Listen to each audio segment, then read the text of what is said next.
Hello friends, welcome to Pebbles. நான் உங்கள் கோபி சுதா. நம்ம இன்னைக்கு செய்ய போகிறது கருவேப்பிலை தொக்கு. இது வந்து என்ன 15 days வரைக்கும் நம்ம வந்து ஃப்ரிட்ஜில் வச்சுக்கலாம். வெளியில் வைக்கணும்னா நீங்கள் ஒரு 3 days வரைக்கும் நம்ம வெளியிலே வச்சுக்கலாம்.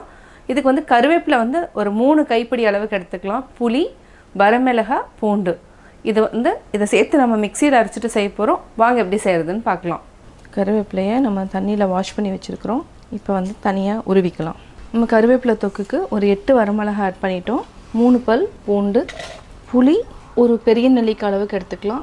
இது கூட நம்ம கருவேப்பிலை கையோடு நம்ம உப்பு ஆட் பண்ணிவிட்டு பேஸ்ட் பண்ணிக்கலாம். கருவேப்பிலை, வரமிளகாய், பூண்டு, புளி, உப்பு இதை வந்து நம்ம அரைச்சி பேஸ்ட் பண்ணிட்டோம்.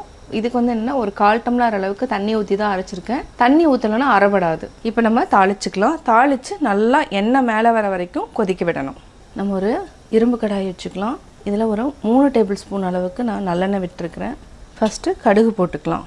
1/4 டீஸ்பூன் அளவுக்கு கடுகு போட்டோம். கடுகு நல்லா பொரியட்டும். கடுகு நல்லா பொரிய ஆரம்பிச்சிருச்சு. 1/4 டீஸ்பூன் அளவுக்கு உளுந்து போட்டுக்கலாம்.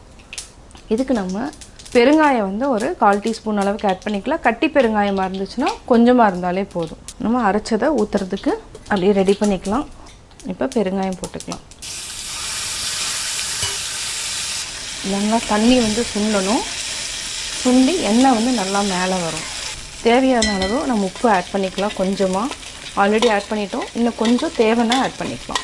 இது வந்து நல்லா வந்து எண்ணெய் மேலே பிரிஞ்சு வர வரைக்கும் நம்ம ஒரு 5 நிமிஷம் சுண்ட வச்சுக்கலாம். இதை வந்து இட்லி, தோசை, அதாவது சாப்பாட்டுக்கு ரொம்ப டேஸ்ட்டாக இருக்கும். அதாவது நல்லெண்ணெய் ஊற்றி இதை நம்ம சாப்பிட்டோன்னா இன்னும் வந்து சுவையாக இருக்கும். இப்போ நம்ம மூடி வச்சுக்கலாம்.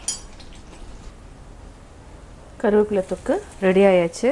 அதாவது நம்ம ஒரு 8 நிமிஷம் வரைக்கும் சிம்மில் வச்சு நல்லா சுண்ட விட்டுருக்குறோம். தண்ணி வந்து இருக்கக்கூடாது. தண்ணி இருந்ததுன்னா சீக்கிரமாக கெட்டுரும். அதனால் நம்ம தண்ணி இல்லாமல் ஒரு டைட் கண்டெய்னரில் உள்ளே எடுத்து வச்சுக்கலாம். இப்போ நம்ம ஆஃப் பண்ணிக்கலாம். சுவையான கருவேப்பிலை தொக்கு ரெடி. கருவேப்பிலை தொக்கு எப்படி செஞ்சுங்கிறத பார்த்தீங்க. கருவேப்பிலையில் வந்து நோய் எதிர்ப்பு சக்தி வந்து அதிகமாக இருக்கும். அதாவது ரத்த சோகைக்கு வந்து நம்ம கருவேப்பிலை அடிக்கடி எடுத்துக்கலாம். நீங்களும் வீட்டில் ட்ரை பண்ணி பார்த்துட்டு உங்களுடைய கமெண்ட்ஸ் எனக்கு சொல்லுங்கள். பிடிச்சிருந்தா லைக் பண்ணுங்கள், மறக்காமல் சப்ஸ்கிரைப் பண்ணுங்கள். என்னோடய குக்கிங் வீடியோ முடிஞ்சதுக்கப்புறம் பார்த்தீங்கன்னா ஒரு திருக்குறள் வந்து நீங்கள் பார்க்கலாம். உங்கள் குழந்தைகளுக்கு நீங்கள் சொல்லித்தரலாம். இரல் ஈனும் எண்ணாது வெஹ்கின் விரல் ஈனும் வேண்டாமை என்னும் செருக்கு. பின் விளைவுகளை எண்ணாமல் பிறர் பொருளுக்காக ஆசைப்பட்டால் அது அழிவினை தரும். பிறர் பொருளுக்கு ஆசைப்படாமல் இருந்தால் அது பெருமையினை தரும்.